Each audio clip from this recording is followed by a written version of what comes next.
คอมเมนต์นี่ก็มาจากในติ๊กตอกเนาะที่ข่อยได้เว้าภาษาอีสานไปแล้วมันก็เลยมีคนในติ๊กตอกคนหนึ่งเขามาคอมเมนต์ถามข่อยว่าข่อยเป็นคนไทยข่อยคือเว้าภาษาลาวตอนนี้ข่อยน่ะก็เลยบอกเราไปว่าข่อยบ่ได้เว้าภาษาลาวข่อยเว้าภาษาอีสานตอนนี้เราก็เลยเขียนตอบกลับข่อยมาแบบนี้อีสานคือภูมิภาคบ่มีภาษาเด้อครับผมคนไทยแต่ชาติพันธุ์ลาวอุบลครับโอเคข่อยสิอธิบายให้เจ้าเข้าใจเด้ออ้ายอีสานเป็นภูมิภาคกะแมนแต่ว่าอีสานกะมีภาษาอีสานของเจ้าของแต่มันบ่แม่นภาษาลาวเพราะว่าภาษาอีสานน่ะมันสิเว้าคล้ายๆกันกับภาษาลาวแต่ว่าบางคำบางความหมาย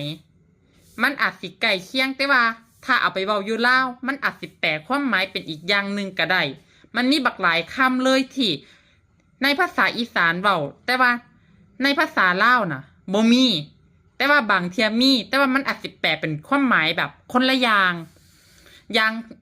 กับอย่างเส้นอันนี้เลยคือจังคำว่าแมนภาษาลาว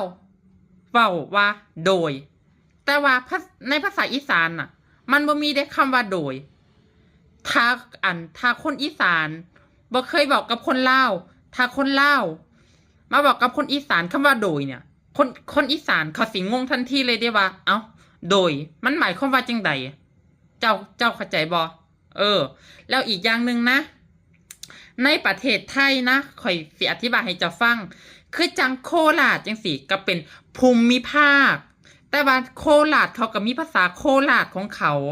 คือจังเชียงใหม่เนี่ยก็เป็นภูมิภาคแต่ว่าเชียงใหม่เขาก็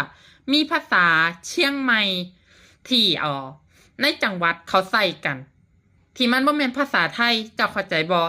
เจ้าต้องไปศึกษามาใหม่เด้อจังใด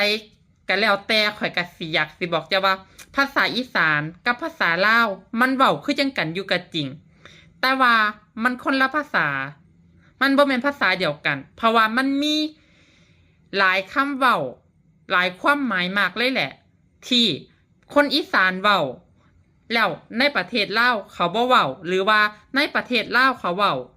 แต่ว่าในอีสานเขาบ่เว้ามันมีหลายคำเลยข่อยก็เลยอยากสิบอกจะว่าภาษาอีสานกับภาษาลาวมันเว้าคือจังกันอยู่ก็จริงมันเว้าใกล้เคียงกันอยู่ก็จริงแต่ว่ามันก็มีหลายคำที่มันบ่แม่นภาษาลาว